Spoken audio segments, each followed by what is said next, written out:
Estamos estudiando de una forma breve en dos conferencias qué es el Apocalipsis. Esta es la segunda parte y es un estudio muy importante, muy necesario, y le he pedido a Dios mucha sabiduría en oración para que pueda yo expresarme con las palabras más comprensibles que ustedes puedan recibir para entender. Esta fue la característica más grande de Jesucristo como maestro, que ha sido el gran maestro de maestros. Y tú vienes a los evangelios y encuentras un lenguaje, los árboles, las semillas, el agua, el luégano, la lechuga, los pájaros, puras palabras sencillas, clarísimas, que hasta un agricultor, un ranchero podría entender. Ese fue el lenguaje que Jesucristo usó. Sin embargo, detrás de este lenguaje tan hiper sencillo, como las parábolas y todo lo que Jesús dijo, yo soy el pan que descendió del cielo, yo soy la luz del mundo, se encontraba escondido detrás de estas palabras la sabiduría de Dios. Y así rápidamente puedes tú comenzar a estudiar Mateo 13, la parábola de las semillas. Un sembrador salió y sembró, una cayó junto a la tierra, vinieron los pájaros, se la llevaron, otra cayó entre los espinos, otra entre las piedras y otra cayó en buena tierra. Y toda la audiencia que Cristo tenía no entendían o se oían como un cuento para dormir a un niño.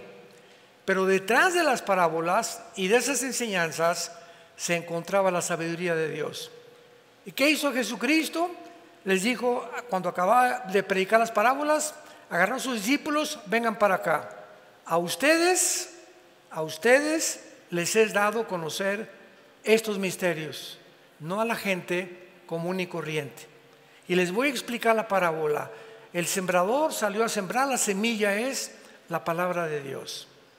La tierra es el corazón humano. Y cuando alguien escucha la palabra de Dios, no entiende, y los pájaros son el diablo que viene y arrebata la semilla para que no dé fruto.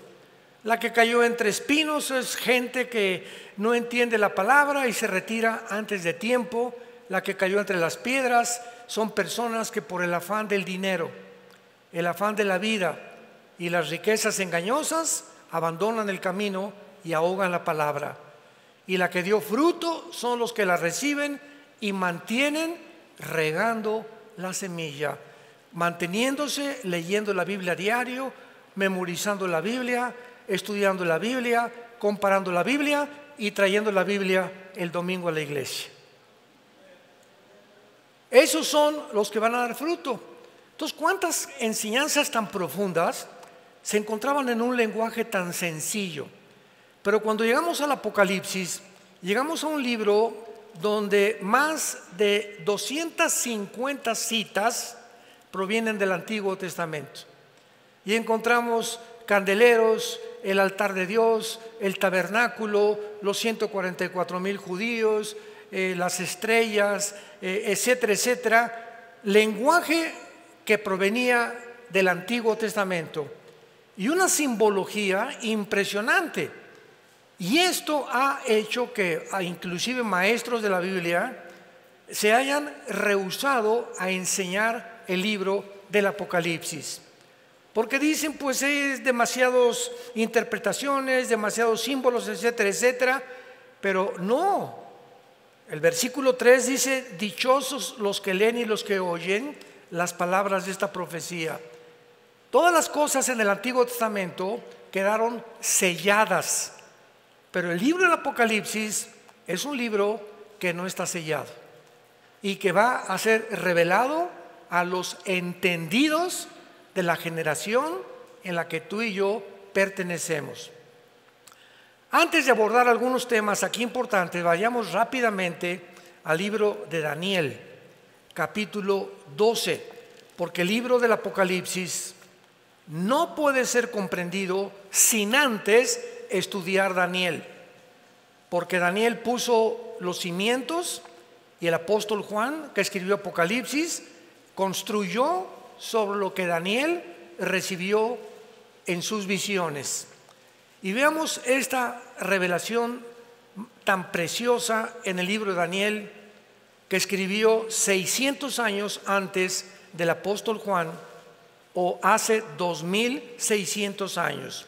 Dice el versículo 4, le dice un ángel a Daniel: pero tú, Daniel, cierra las palabras y sella el libro.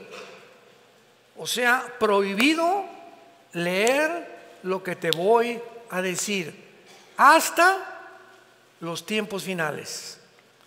Sella el libro hasta el tiempo del fin, que es el tiempo en que tú y yo estamos viviendo. Muchos correrán de aquí para allá y la ciencia aumentará.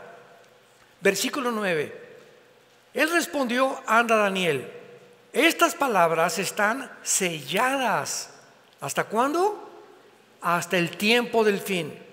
Muchos serán limpios, emblanquecidos, purificados. Los impíos irán de mal en peor, o sea, procederán impíamente, y ninguno de los impíos entenderá. Pero los entendidos comprenderán. Se necesita entendimiento para comprender las cosas espirituales. Entonces, el libro del Apocalipsis no es un libro para la gente del pueblo común y corriente. Tú puedes tener 5 premios Nobel y ser maestro en ciencias políticas, doctor en filosofía y letras y graduado en Oxford o en Harvard, y vienes a la Biblia y te estrellas contra la mente de Dios, porque la mente humana tiene un límite, y los que quieren atravesar ese límite y tratar de comprender más allá de ese límite se vuelven locos. Así tan sencillo. Y así tenemos Carlos Marx, tenemos a el padre de la psicología, ¿verdad?, a Freud, tenemos a Friedrich Nietzsche, el padre del ateísmo del siglo pasado. Nietzsche influyó en Hitler, en Lenin, en Mussolini, en Stalin y en todos a Mao, y todos los dictadores del siglo pasado fueron influenciados por Carlos Darwin y por Friedrich Nietzsche. ¿Cómo acabó el padre del ateísmo? Loco, en un manicomio, y se volvió homosexual antes de morir. Carlos Marx, pobrecito, ¿verdad?, murió en la pobreza, aunque era un hombre sincero, que postuló una doctrina hegeliana junto con Federico Engels. Vino Nicolás Lenin, él llevó a la práctica el capitalismo y el manifiesto comunista. Después lo absorbió Lenin, y después lo absorbió, José Stalin, y después vino la Segunda Guerra Mundial con Mussolini, el loco, Hitler, otro psicópata, y todos estos hombres quisieron ser guiados por supuestas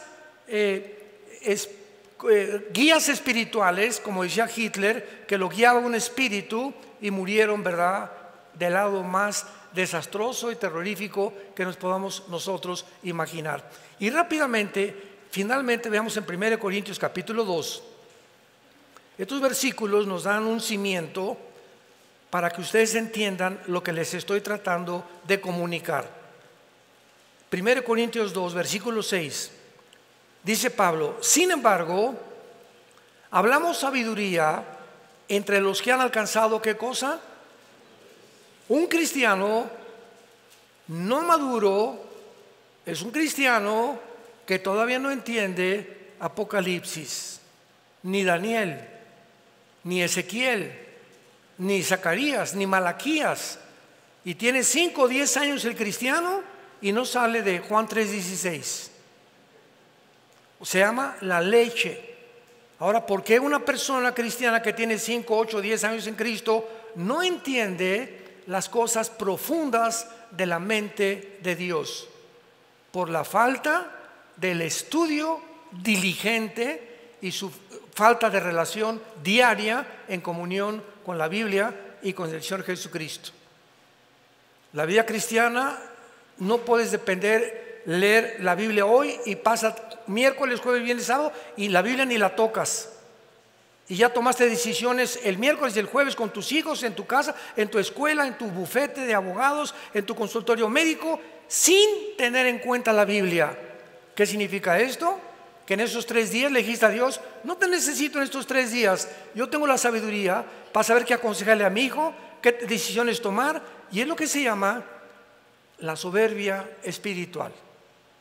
Perdemos nuestra dependencia de Dios, alejándonos de la Biblia, creyendo que somos autosuficientes y capaces de resolver problemas que van más allá de nuestra capacidad para poder resolverlos. Soberbia intelectual. Hablamos sabiduría entre los que han alcanzado la madurez. Versículo 10: pero Dios nos las reveló a nosotros por el Espíritu, porque el Espíritu todo lo escudriña o todo lo investiga, aún lo profundo de Dios. A ver, hay un solo Espíritu en el universo, un solo Espíritu de los billones. Los ángeles son espíritus, los serafines, los querubines, los seres humanos. Hay billones de espíritus en el universo, pero hay uno solo que posee toda la verdad. Se llama el Espíritu Santo, y es el único espíritu que nos puede guiar a la verdad. Y el Espíritu Santo siempre va a usar las Sagradas Escrituras. ¿Ves la importancia de tener contacto con la Biblia? Porque te desligas de la Biblia, la dejas de leer, la dejas de estudiar, no te disipulas, pierdes el camino así. Somos como ovejas que necesitamos un pastor. No hay un solo animal en el mundo que necesite un pastor y que nunca verá sin un pastor más que las ovejas. Escúchame, ¿sabes por qué? Porque escogió Dios a las ovejas como el animal para compararnos con nosotros. No escogió al perro, ni al rinoceronte, ni al caballo, ni a ningún animal. Dios escogió a las ovejas porque son los animales más brutos. Ya te sentiste ofendido, ¿verdad? Son los animales más ciegos, son los animales más torpes, son los animales más indefensos de todos los animales que Dios creó. Una oveja no tiene la capacidad de defenderse. Los conejos corren, todos tienen de alguna manera de huir del peligro, pero las ovejas son indefensas. Deliberadamente la Dios creó para que necesitaran un pastor. Así que nosotros somos igual de semiciegos. Las ovejas no ven de aquí a 5 o 6 metros, pero cuando oyen el cayado del pastor que golpea, sí oyen. No ven, pero oyen. Nosotros no vemos a Jesús, pero lo oímos a través de su palabra. No necesitamos ver a Jesús. Cuando prestas oído a su palabra, como las ovejas oyen el ruido, las ovejas siguen el golpeteo del bastón del pastor con las piedras. A una oveja la metes a un barril en reversa y ahí está. Y en lugar de que se eche en reversa o que salga, ahí se queda la bruta. Son tan indefensas que ni siquiera pueden recurrir a salir o meterse, igual que los seres humanos. Tengo un problema, voy al psicólogo, la doctora Corazón, Walter Mercado, los astrólogos, espiritismo, un chamán, un brujo. Somos tan tontos de creer que hay alguien en el mundo que nos puede ayudar, menos Dios. Así de tercos somos los seres humanos. Ahora entiendes por qué solo el Espíritu que conoce las cosas profundas de Dios es el que te puede guiar a la verdad. Y finalmente dice el versículo 14, 1 Corintios 2, el hombre natural, o sea, el que no tiene al Espíritu Santo, no percibe las cosas que son del Espíritu de Dios, porque para él son locura. ¿Por qué qué? Porque no las puede entender, porque se han de discernir espiritualmente. Viene un niño, Alberto Einstein, en este caso soy yo. Mr. Einstein, ¿qué significa la fórmula E igual a mc al cuadrado? Chamaco menso, 6 años de edad. ¿tú quieres, Pepito, que yo te explique que la energía es igual a la masa por la velocidad de la luz al cuadrado? ¿Qué dijo? Eso es lo que es la fórmula de la relatividad, la que completamente transformó en 1943 la física y se incluyó la ley de la relatividad como la cuarta dimensión. Pero Pepito, mira, por más que te explique lo de la velocidad, lo de la energía sobre la masa por la velocidad de la luz al cuadrado, etcétera, no lo vas a entender. ¿Por qué? Porque tu cerebrito no está desarrollado. Entonces tienes que aprender la A, la B, la C, la D, y conforme vayas creciendo, aritmética, matemáticas, raíz cuadrada, cálculo diferencial, cálculo cuántico, etcétera, etcétera. Cuando crezcas, entenderás las cosas que no entendías cuando eras niño. Así es la vida espiritual. Hay muchos en la iglesia que son niños. Y vienen a la Biblia y por más que la leen, no entienden muchas cosas que ya deberías entender. Porque no las entiendes, porque no te gusta estudiar la Biblia diligentemente.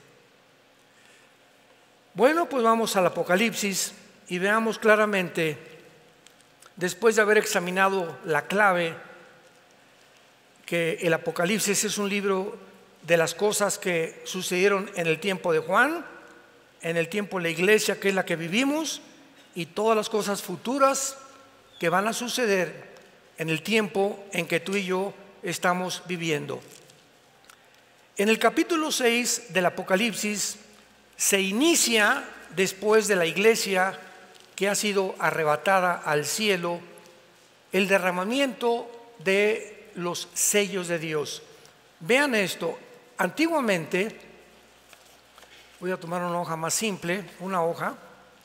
Antiguamente no había o no se escribía como se escribe actualmente. En el capítulo 5 del Apocalipsis se describe a Dios con un rollo. Y de repente un ángel proclama en el universo: ¿quién es digno? Y un rollo sellado con un sello, 2, 3, 4, 5, 6, 7 sellos. Antiguamente, si yo le quería mandar un mensaje a mi patrón o a mi compadre o a alguna persona, le ponía una cera y en el anillo personal de mi familia lo ponía así, que sellaba, y cuando recibía la persona, mi destinatario, el rollo, sabía que venía de mí y que no era una falsificación. Entonces se sellaban las cartas con sellos de cera. Entonces se describe a Dios con un libro o con un papiro sellado 7 veces.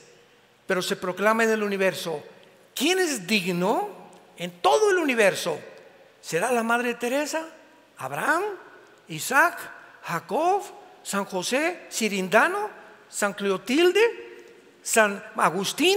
¿Habrá alguien en los querubines, los serafines, que puedan desatar los sellos? Y se contestó: no hay nadie en el universo digno de abrir los sellos que contienen los 21 juicios de Dios sobre el mundo en el tiempo futuro que estamos viviendo. Y finalmente el apóstol Juan, que estaba viendo toda esta escena en el cielo, dice: pero vi uno como el Cordero de Dios, que se acercaba al trono de Dios, y el Padre le entregaba a Jesucristo, ya resucitado, por haber vencido la muerte, vencido a Satanás y vencido el pecado. Él es el único digno de que pueda desatar los sellos. Y dentro de los 7 sellos se encuentran 7 trompetas y 7 copas. Así que los 7 sellos contienen todos los juicios de Dios, y se abre el primer sello, capítulo 6, versículo 1, un caballo blanco, que simboliza la entrada del anticristo pacíficamente al mundo, convergiendo con Daniel 9:27, confirmando un pacto con los judíos para poder durante 7 años garantizarles a los judíos la protección de sus enemigos. Así comienza la tribulación. La tribulación no comienza con el rapto de la iglesia. El rapto de la iglesia puede ser hoy, en la noche, mañana, dentro de un mes, y puede pasar entre el rapto de la iglesia y la confirmación del anticristo 1 año, o 6 meses, o 3 años. O sea, el rapto no es así y después inmediatamente al otro día comienza la tribulación. Puede haber un periodo intermedio entre el rapto y el inicio de la tribulación, donde todavía Dios continuará después del rapto otorgando su gracia para que muchos acepten a Jesucristo, que entrarán a la tribulación, desde luego, y posiblemente sean bastantes de los 144,000 judíos sellados que aparecen en el capítulo 7. Entonces Cristo quita el primer sello y aparece un caballo blanco. Noten ustedes que tenía un arco, pero con corona y sin flechas. Y si leen Daniel 8, 23 y 25, dice Daniel antes de Juan que cuando el anticristo se manifieste, se va a manifestar como un pacificador, resolviendo problemas enigmáticos, resolviendo el problema del clima, el problema de la pobreza, el problema de la economía, el problema de Europa, tal vez el problema entre Rusia y Ucrania, pero va a ser un mago de maldad, con una sabiduría diabólica, que el mundo no va a tener más que aceptarlo como tú eras la persona que necesitamos como líder en el mundo, y se convertirá en el final dictador mundial. Sin embargo, a los 3 años y medio va a violar esto, y dice el versículo 3: el segundo sello, vi un caballo bermejo. Inmediatamente el anticristo declara la guerra, y ahí comienza los últimos 3 años y medio, o la gran tribulación, porque los primeros 3 años y medio es la tribulación, y los segundos, división, 3 años y medio, son la gran tribulación. Comienza con la guerra. La invasión de Putin a Ucrania no desatará la tercera guerra mundial. La tercera guerra mundial lo retrata Apocalipsis 16 del 12 en adelante, que se llama el Armagedón. Cuando los reyes del oriente, Siria, Irak, tal vez Rusia, Corea del Norte, la India, van a formar parte de esta coalición, van a atravesar el río Éufrates, que por cierto ya se está secando, para dirigirse a Israel, al Valle del Megido. Ahora que muchos nos van a acompañar en junio a Israel, vamos a ver el Valle del Megido. Napoleón Bonaparte dijo cuando estuvo ahí: este lugar seguramente lo ocupará la tercera guerra mundial. Es un valle inmenso, el Valle del Megido, que se llama en Joel 3 el Valle de Josafat. Entonces ahí va a ser la tercera guerra mundial.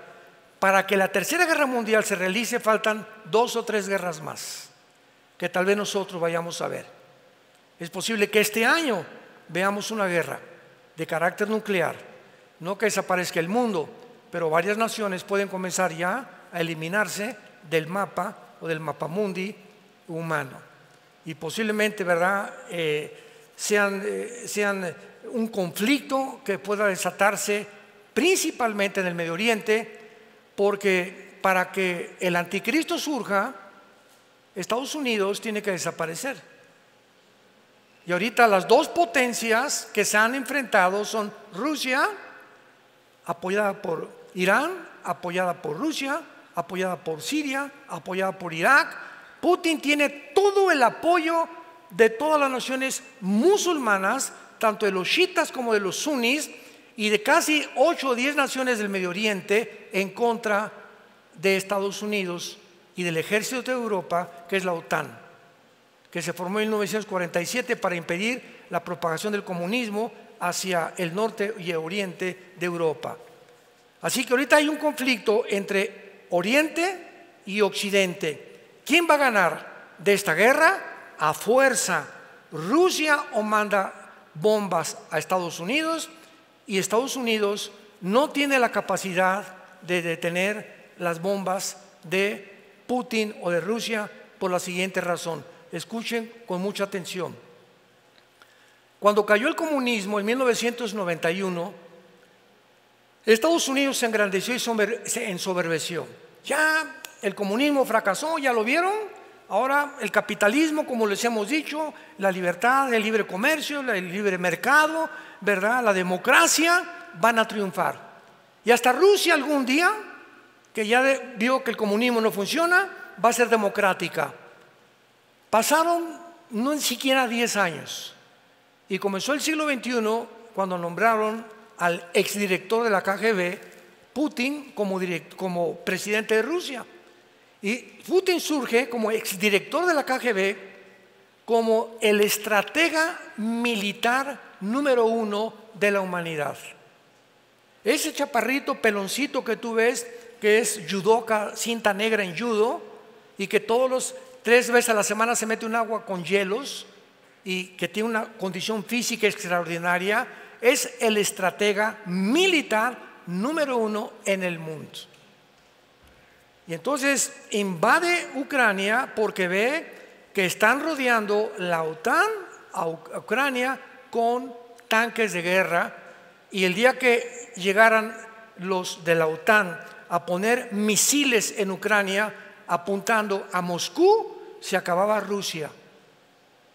¿Por qué? Porque en 15 minutos un misil de Ucrania a Moscú llega en 15 minutos y acabarían con Rusia. No lo iba a permitir Putin. Bueno, ustedes ya saben todo este relajo que hubo, ¿verdad? Los Estados Unidos, no podemos permitir esto, sanciones económicas que fracasaron. Europa se hundió más, el dólar se hundió más todavía, porque el rublo y el yuan de China se fortalecieron al rublo ruso, Irán fortaleció con el petróleo a Rusia, y Rusia no le han hecho absolutamente nada las sanciones económicas. Además, Rusia actualmente es la potencia mundial con el mayor armamento nuclear, que no tiene ni Estados Unidos, ni China, ni Corea del Norte, ni ninguna nación del mundo. El armamento nuclear que tienen los rusos supera. Estados Unidos tiene navíos, portaaviones, aviones F-35 de combate, lo que tú me quieras mencionar, pero la capacidad nuclear de Rusia nadie la supera. ¿Por qué? El presidente Biden tiene un portafolio que contiene los códigos para poder desatar una guerra mundial. Y vamos a suponer que le hablan al presidente Biden. Vemos en los satélites que hay una bomba que salió, parece que o de Corea del Norte o de Rusia, no estamos muy seguros, pero ella va volando a una velocidad supersónica, como el Poseidón, que es la nueva arma de Rusia. Esta arma, este misil que Rusia enviará a Estados Unidos, tardaría 23 o 24 minutos en llegar a Washington o a Nueva York. 23 o 24 minutos. En el portafolio que tiene el presidente de Estados Unidos, tiene que abrirlo y tiene que apretar un botón dando la orden al ejército, a la Fuerza Aérea y a la Marina de que abran las compuertas para las armas nucleares y contesten el fuego nuclear contra Rusia. Sin embargo, al presidente Biden le tardaría 5 minutos en dar esa orden. Desde el momento que le comunican, abre el portafolio, le dan el código, porque él no tiene el código, es un general que siempre lo acompaña, y ya con el código, y más que ahorita ya el presidente Biden está medio senilidad mental, ¿verdad? Ya tiene reacciones que ya no son normales. ¿Cuánto tardaría? Esos 5 minutos no le bastarían a Estados Unidos para impedir que Rusia explotara su primer misil en Washington o en Nueva York. Además de esto, Rusia tiene un submarino que se llama el Poseidón, que no lo tiene nadie, ninguna armada del mundo entero. Este submarino es indetectable, no se puede rastrear, porque casi todos por medio de ondas del sonido pues se detectan, ¿verdad? Hay 5 submarinos Poseidón en el Atlántico apuntando a Washington y 5 en el Golfo, en el mar Pacífico apuntando a Los Ángeles y a todo el área occidental de Estados Unidos. Estos submarinos, Estados Unidos ahorita no sabe dónde están. Así que de cualquier manera que sigan arrinconando a Putin porque también es un monstruo, ¿verdad? Porque está hecho barbaridad y tremenda. No estamos defendiendo a nadie, estamos presentando la realidad. En el momento en que él decida, borra Estados Unidos del mapa en medio minuto. Solamente neutralizando Washington y Nueva York, se acaba la Casa Blanca, se acaba Estados Unidos. La bolsa de valores desaparece, desaparece la Casa Blanca, desaparecen los senadores, desaparece todo el movimiento político y económico de la nación que hace más de 75 años ha tenido el liderazgo mundial. Y esta es la guerra que el anticristo desarrollará. Estados Unidos no puede permanecer si el anticristo va a surgir como el próximo líder mundial. Él no puede tener competencia. Rusia aparece en Ezequiel 38, la China aparece en Apocalipsis 9 y en Apocalipsis 16. Así que sabemos, de todas esas naciones ahorita, los que van a sobrevivir va a ser Irán, va a ser Turquía, va a ser la Rusia, va a ser la China y las naciones del Medio Oriente. Europa y Querétaro se borrarán del mapa. ¿Por qué lo digo esto? Vayamos en Apocalipsis 6, versículo, a ver el cuarto sello. Apocalipsis 6, versículo 8. Veamos lo que hace 2600 años profetizó la Biblia. Y todo tiene una conceptualidad, un sentido común, una lógica tan grande. Cuando unimos las piezas de todo lo que está pasando, no hay ninguna pieza suelta, no hay coincidencias en la vida. Todo forma parte de un plan perfectamente bien planificado, desarrollado, estratégicamente elaborado, que la Biblia se adelantó para revelárselo al pueblo de Dios. Para que nosotros no estamos en tinieblas. No tenemos por qué vivir en inseguridad. ¿Y si el dólar se cae? ¿Y si el peso? ¿Y si esto? ¿Y si el otro? ¿Y qué? No te dejaré ni te desampararé, dice el Señor. ¿No se acuerdan del desierto? 2 millones de personas los mandé a un desierto, sin Oxxo, sin Walmart, sin Plaza Atenea, sin zapaterías, sin agua, sin ropa, sin sastres, sin costureras. Casi 40 años, Deuteronomio capítulo 8, y los afligí para probarlos y demostrarles que en medio de un mundo completamente como es el desierto, la vida de un desierto, donde puras lagartijas tienes todos los días para ver nada más, ni televisión ni nada, su vestido no envejeció, sus pies no se hincharon, porque yo soy Dios que los sostengo con la diestra de mi poder. ¿Por qué tenemos miedo, pueblo de Dios? Pase lo que pase. Si Él sostuvo tanta gente sin nada, ahora pase lo que pase en el mundo, Dios tiene más poder todavía, porque su Hijo resucitó entre los muertos y vive dentro de ti. Y nos dejó su libro para que pudiéramos aprender de este libro las maravillas que nos esperan en este mundo después que todo desaparezca. Dice Apocalipsis 6, versículo 8, miré un caballo amarillo, léanlo con mucha atención, y el que lo montaba tenía por nombre Muerte, y el Hades, o sea, el infierno, le seguía. Y le fue dada potestad sobre, ¿cuántos? La cuarta parte de la tierra para matar con espada, o sea, con guerra, con hambre, que es el resultado de las guerras, con mortandad, que son pestes, y con las fieras de la tierra, que se vienen de la selva a las ciudades por falta de comida, acabar con los moribundos y con los muertos. ¿Cuántos habitantes hay en el mundo ahorita? 8,000 millones. Le quitamos la cuarta parte, ¿cuántos son? 2,000 millones. Estamos comenzando apenas. Las primeras guerras morirán 2,000 millones de personas. ¿Tienes idea de cuál es esto?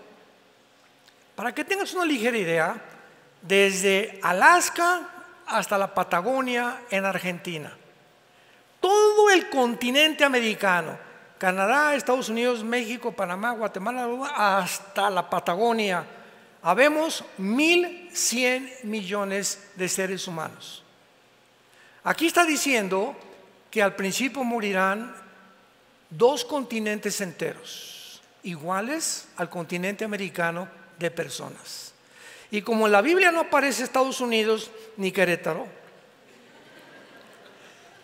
ni México, ni ninguna nación, solamente encuentras en la Biblia, al final de los tiempos, naciones del norte de África y del Medio Oriente y algunas de Asia Central, nada más. Lo que nos da a entender que después de que caiga Estados Unidos, desaparecerá todo el continente americano, tú y yo. Pero ya no vamos a estar aquí nosotros.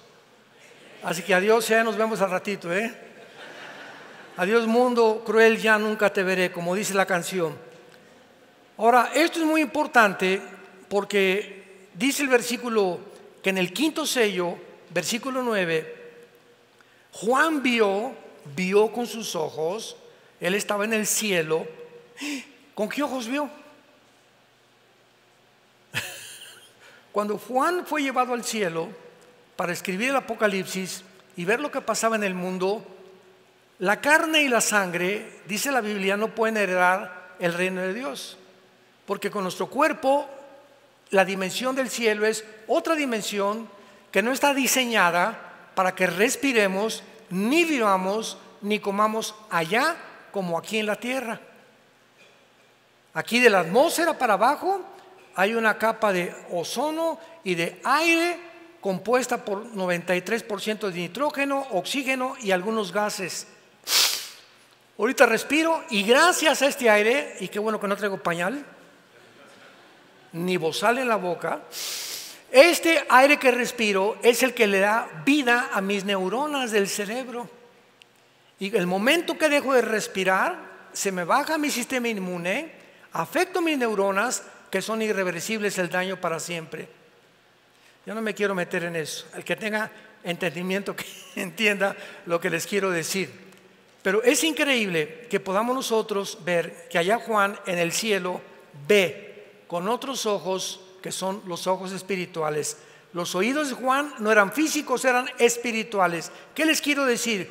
Que cuando Juan estuvo en el cielo, vio a los muertos.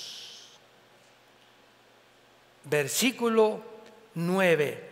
Vi bajo el altar las almas de los que habían sido muertos por la palabra de Dios y por el testimonio, o sea, los mártires.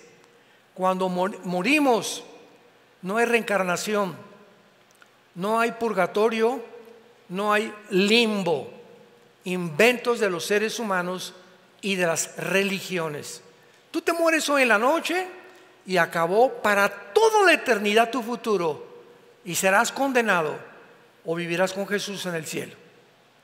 No hay lugares intermedios, no hay tiempo de arrepentirte ya, ni de pedir perdón. Se acabó el tiempo de la gracia. De Dios nadie puede ser burlado. Por eso cuando oigas su voz, no te endurezcas. Hoy es esta tarde, a muchos Dios le está hablando para que se arrepientan de sus vidas y vengan a la cruz. Antes que salgas por esa puerta, Dios no lo quiera, que hoy mismo te mueras, o mañana, o pasado, y por tu endurecimiento te condenes eternamente en el infierno. ¿Qué les quiero decir con esto? Que al morir la conciencia no se pierde. No hay tal cosa como que cuando dicen que duermen los muertos, duerme el cuerpo. Pero cuando te mueres se sale tu espíritu, se sale tu alma, tu cuerpo lo pueden cremar, no importa que lo cremen, de todas maneras los gusanos se lo van a comer, o echan el polvo en la tierra o en el mar. Si te entierran tampoco importa. Por eso el cristiano nunca va al Día de Muertos a llevarle mole ni flores al muertito. ¿Se acuerdan del chiste de la India María? El Día de Muertos, llegó la señora Pompidou con su ramo de flores y vio a la India María en el cementerio. India bruta, ¿cuándo crees que se va a comer el mole tu muertito? Y le contestó la India María, ¿cuándo venga el suyo por las flores? O sea, qué absurdo, ¿no? Ya sea que mole o comida o flores, llevarles a los muertos, no hay nada ahí. Están completamente, un cristiano jamás regresa al cementerio. Creemos que no hay nada ahí. Ya están en el cielo condenados tus parientes o tus amistades. Nada, o sea, es paganismo. Y cuando morimos, sigue siendo Jorge, sigue siendo Carmelita, sigo siendo Armando. Vamos a mantener la conciencia de lo que éramos, tanto en el infierno como en el cielo. Miren lo que dice el versículo 10. Estos muertos estaban platicando con Dios, o sea, había un cuerpo temporal. ¿Con qué? Con cuerdas vocales, porque las cuerdas vocales de Luciano Pavarotti cuando murió se quedaron y lo enterraron. Cuando murió tu abuelito y tu tío, su cerebro se lo comieron los gusanos. Entonces el pensamiento no está en el cerebro, la memoria no está en el cerebro, está en otra dimensión que se llama la dimensión del espíritu, porque seguimos manteniendo la conciencia de quienes éramos y tenemos nuevas cuerdas vocales, nuevos ojos adaptados para la otra dimensión, pero seguimos siendo nosotros, pero con otro cuerpo. Estaban platicando con Dios y le decían a Dios: ¿hasta cuándo, Señor santo y verdadero, no juzgas y venga nuestra sangre en los que moran en la tierra? Y se les dieron vestiduras blancas y se les dijo que descansaran un tiempo hasta que se completara el número de los muertos que iban a morir como ellos también.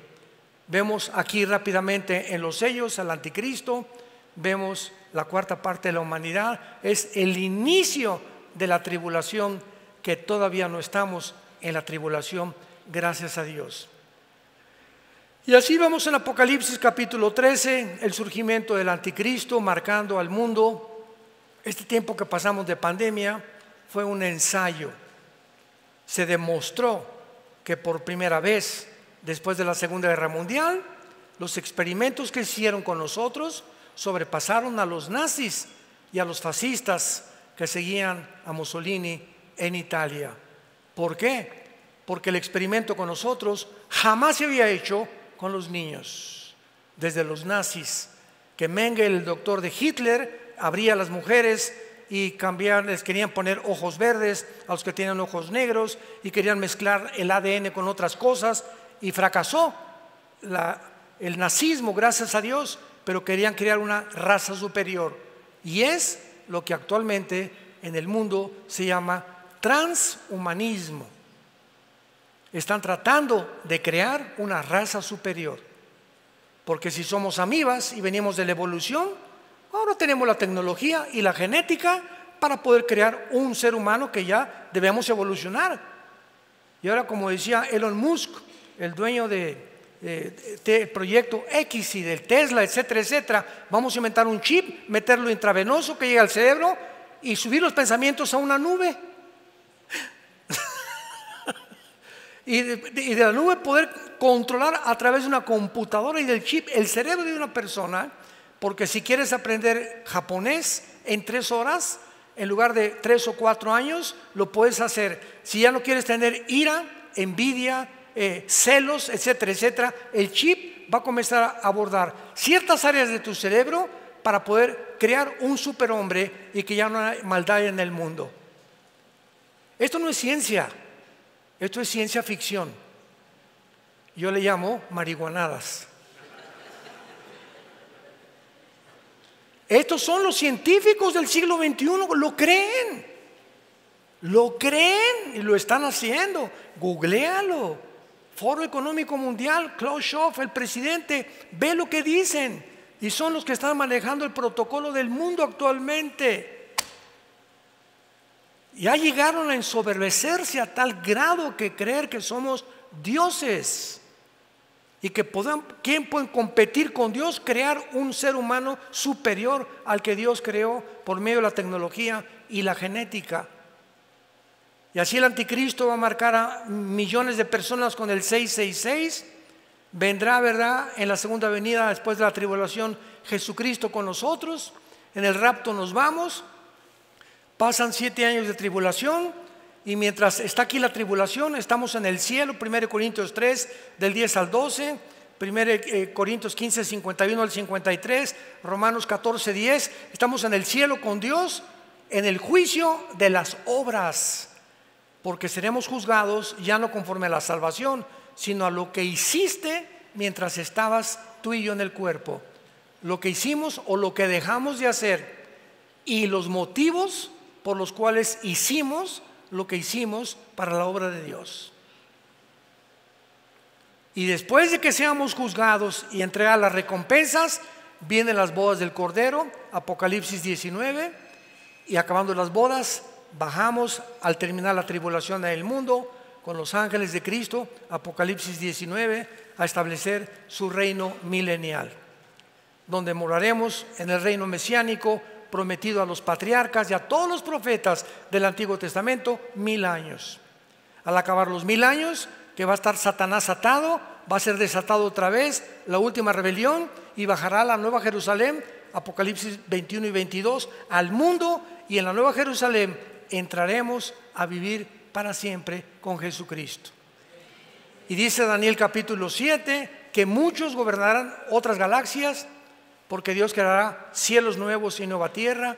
Muchos tendrán tronos. No todos los cristianos van a ser capitanes, ni coroneles, ni generales. Muchos cristianos seguirán siendo soldados rasos en la otra vida, porque eso es lo que quisieron ser. Pues yo de panzazo con que pase, pues ya, con eso me conformo. Por eso dice la Biblia: no os canséis, y mostrar la misma solicitud de al principio, para que seamos imitadores de los que por la fe y la paciencia heredamos las promesas. No somos de los que retroceden, porque muchos salieron de nosotros, pero no eran de nosotros, porque si hubieran sido de nosotros, hubieran permanecido con nosotros. Pero muchos vamos a ver que van a salir de la iglesia porque nunca se arrepintieron, nunca fueron salvos, nunca fueron regenerados por el Espíritu Santo, nunca nacieron de nuevo. Eran religiosos nada más. Les gustaba oír, a Herodes le encantaba oír a Juan el Bautista y acabó cortándole la cabeza. Y las iglesias están llenas de personas en el mundo entero que no son salvas. Todas las iglesias hay la mitad de cizaña y la mitad del trigo. No todos los que tú ves a tu alrededor o atrás de ti o al lado o a la derecha son realmente cristianos. El tiempo lo dirá por la conducta, la forma, las palabras y su forma de vivir. Porque el que recibió a Cristo ha sido transformado internamente, se convierte en un mejor esposo, la esposa ya no es tan repelona con él, los hijos son más apasionados por amar a sus padres, los padres a los hijos. Mis negocios los manejo con honestidad, trato de vivir una vida tranquila, irreprensible delante de Dios. Trato de hablarle a la gente, a mi familia, de Jesucristo. Si tienes a Cristo y dices que eres cristiano, pregúntate, desde que te convertiste, ¿a cuántas personas has ganado para Cristo? ¿A cuántas personas les has hablado de Cristo en tu vida? Pregúntatelo, sé honesto, sé honesta. ¿Has hablado con alguna persona y la has guiado a recibir a Cristo en tu vida desde que te convertiste? Que dice Hechos 1:8, recibirán poder cuando venga el Espíritu Santo y me serán testigos. El Espíritu de Dios entra en nuestra vida para quitarnos el miedo de hablar de Cristo. Y nos enfrentamos a estudiantes, a ateos, a burladores, a familiares que te critican y todo, pero tenemos el valor de decirles: sí creo en Cristo, ¿y qué? Y les ofrezco una mejor vida, y en Navidad me paro y no me da vergüenza testificar a toda la familia: arrepiéntanse, Cristo murió por ustedes. Y estamos hablando a toda la gente que podamos, al panadero. Anoche fuimos aquí nos encanta venir aquí en Querétaro, al Zócalo, al centro, y venía gente, ¿verdad? Una que tenía asma, otro que nos hizo rapear, etcétera, etcétera, y por todos los otros repartiendo Biblias chiquitas y hablando de Cristo y repartiéndoselas a toda la gente. Y a toda la gente que podíamos, le hablábamos de Jesús, porque somos testigos de Cristo. Al elevadorista, a la que te lleva las tortillas, a tu chofer, al de la farmacia, dale un folleto, dale una conferencia, un libro cristiano. Habla, comunícate, transmite lo que Dios a través de nosotros quiere transmitir. Es tiempo que la iglesia despierte y que recordemos en qué batalla nos encontramos. Y en el Apocalipsis, que es la revelación de Dios, el plan de Dios termina y lo seguiremos entendiendo cuando tenemos realmente la pasión por seguir la verdad, apasionados por la verdad hasta el día de nuestra muerte. Te damos gracias, Señor, en esta tarde por tu palabra. Los cielos y la tierra pasarán, pero tus palabras permanecerán. Te damos gracias por habernos resucitado juntamente con Cristo, por haber permitido que muramos juntamente con Él, y porque ahora nos consideras sentados en el trono de tu gracia, formando parte de la herencia que tu Hijo Jesucristo recibió cuando resucitó de entre los muertos. Te damos gracias por tan grande amor en la cruz, porque Dios muestra su amor para con nosotros en que, siendo aún pecadores, Cristo murió por nosotros. El que no conoció pecado, por nosotros se hizo pecado, para que nosotros fuéramos hechos la justicia de Dios en Él. Él, despreciado y desechado entre los hombres, varón de dolores, experimentado en quebranto. Escondimos el rostro de Él, fue menospreciado y no le estimamos. Ciertamente llevó Él nuestras enfermedades y nuestros dolores, y nosotros le tuvimos por abatido de Dios. Como oveja delante de sus trasquiladores, enmudeció y no abrió su boca. Y todos nosotros, como ovejas sin pastor, nos salimos y nos perdimos en caminos tan diferentes. Mas en el amor que nos tienes, lo enviaste al mundo a recogernos, a meternos al corral otra vez de las ovejas, para ser pastoreados por Él, para que el bien y la misericordia nos sigan todos los días de nuestra vida, y algún día en tu casa, Señor, moraremos eternamente contigo. Si tú en esta mañana no tienes la seguridad de la vida eterna, ustedes que nos ven a través de la televisión también, pídele a Cristo entrar a tu vida por primera vez con estas palabras. Dile ahí desde donde te encuentras. Tal vez estás en la sala de un hospital, tal vez vas manejando tu coche, tal vez estás en la sala de tu casa, tal vez estás en alguna cárcel oyendo este mensaje. Dile: Señor mío y Dios mío, perdona mi vida, perdona mis pecados, porque creo que en esa cruz tu Hijo derramó su sangre para pagar por ellos, y que a los 3 días resucitó de los muertos. Y ahora, Señor Jesús, como creo que vives eternamente, te pido en este instante que entres a mi vida. Te recibo como mi Señor y mi Salvador, y el día de mi muerte moriré en paz, porque sé que me has dado la salvación para volver a verte físicamente, en espíritu y verdad, en el nombre de Jesús. Amén. Gracias a Dios por este maravilloso libro, ¿verdad? Gracias por este maravilloso libro, la palabra de Dios.